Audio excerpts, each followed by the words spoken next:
On the Infestation of Small-Souled Bugman, Hacker Noon. Adam Winfield. January 15, 2021. Narrated by Skeptical Waves.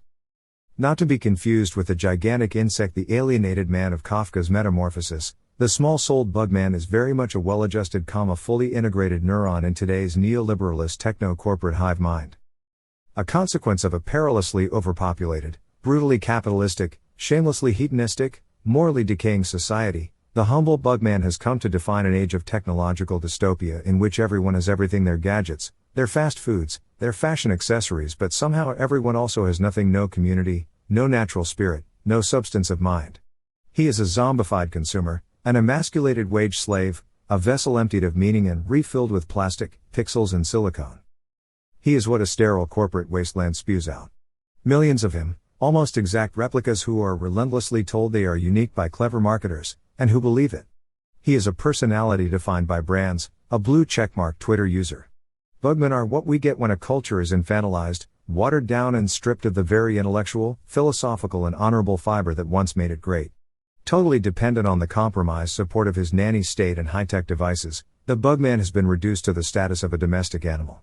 A 200-pound child. And like a child, the bugman's shallowness keeps him malleable to the fleeting whims and fads of a degenerate, smartphone-addicted, dopamine-hooked society. He bases his identity on passing trends that to him appear profound, priding himself on being a step ahead of his peers, an early adopter, not realizing it's the marketer who's always a step ahead of him. He is the millennial test subject. The lab rat brand loyalty experts are paid $20,000 an hour to pigeonhole. First in line for the latest Apple iPhone, he actively supports the unchecked rise of AI and notions of planetary relocation. Things didn't always look so bleak for the bugman. He grew up in fortunate circumstances. Middle-class parents who raised him well, sent him to a good college. Over-socialization afforded him effortless acceptance into a mentally sick civilization, but sorely missing, unbeknownst to him, was the lack of any meaningful struggle, the grueling initiations that turn boys into men. His mental development had been stunted in the real sense at the expense of engineering a successful and painless assimilation into a clown world fueled by idiocy, deception and frivolity. The bugman now occupies one of two living situations. 1. The city bugman lives atop, beneath and besides his fellow bugs in what is an actual human-scale bug colony, hence the name.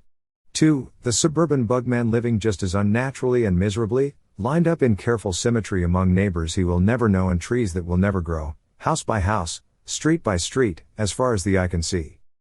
The deliberate draining of purpose and passion from the bugman's soul made it easy to assign him without complaint to a vapid, good boy job and a career that does little but prop up the demented corporatist structure.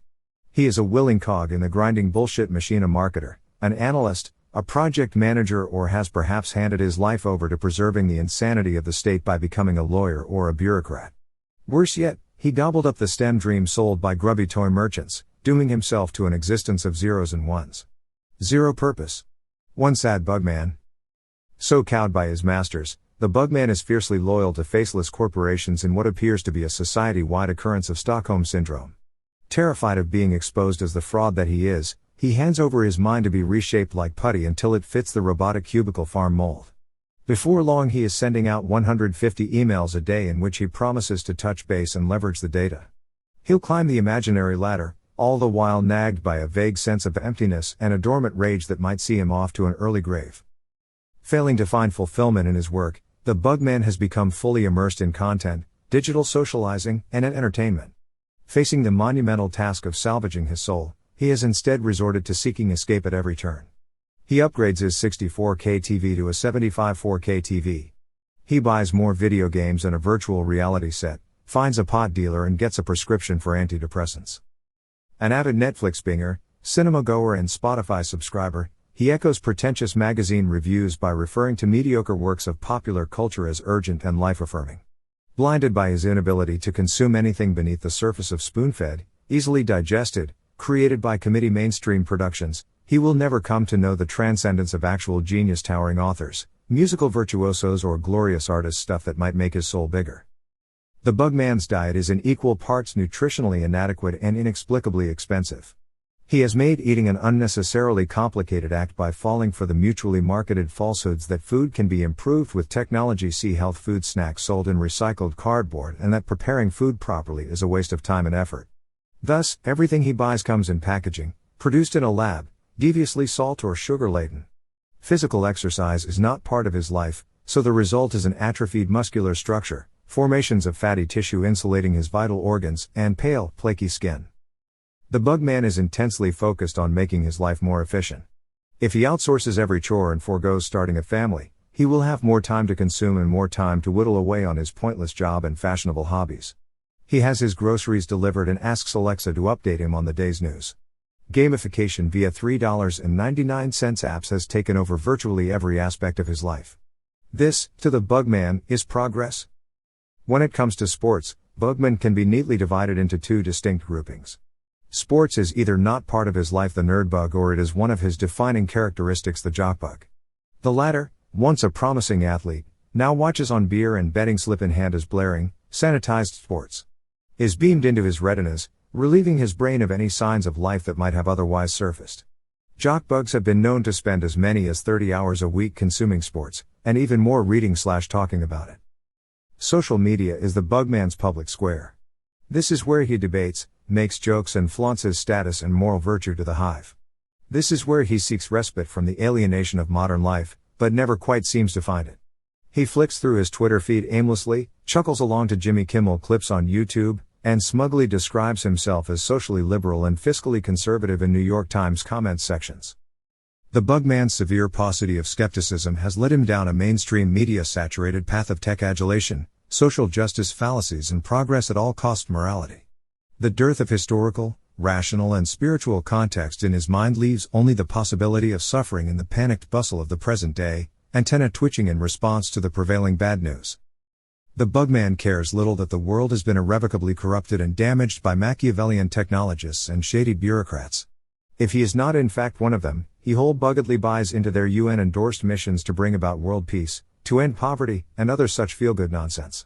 He is oblivious to the toxic impact of the corporations and globalist think tanks that exist purely to feed his consumerist impulses and create the economic artifice that sustains such behavior. He's the archetypal useful idiot, keeping everything he thinks he stands against in perfect working order.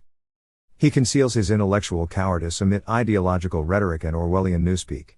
Cogent debate and the search for truth are challenges to his dominance of public discourse, so the Bugman must become masterful at distorting arguments in a desperate attempt to portray himself as the well-reasoned and righteous party. Beware of his powerful toolkit, including but not limited to virtue signaling, cries of hate speech, straw-man arguments, and ad hominem attacks. This all sprouts from his fear of countering the correct views of the day. If he simply parrots mainstream commentary, he can be sure of being on the right side of history. Despite all the inhumanity and misery of a Bugman's life laid before you, be assured it is no mean feat to come across one in person who reveals his trauma. He will present himself invariably as polite, gentle, happy, and nice. He is remarkably non-confrontational, avoiding controversy at virtually any cost. PC culture has him shaken, terrified of being ostracized for wrongthink. This is the Bugman's tough outer shell, and it will never be penetrated. Underneath this shell lies his small soul, searching fruitlessly for subsistence. While he may carry himself with an air of intellectual and moral superiority, the Bugman has stopped asking the big questions. He can distantly recall the sense of awe he felt as a child, those times looking up at the stars and the moon, those times reflecting on his ancestry, where he came from, the history and traditions of mankind and the wild beauty of Earth. Now his mind is so distracted by pixelated inanity, trash culture, and his ridiculous job that he cannot, for the love of God, simply sit and think. He can no longer be at peace or derive joy from nature and blissful simplicity. He feels frustration over his powerlessness to bring an end to the mysterious forces chipping away at his soul day by day, but does nothing about it. And so he remains, indefinitely and emphatically, a small-souled Bugman. Read my free novella Under Toronto, set in a dystopian 2080 where Bugmanism reigns supreme.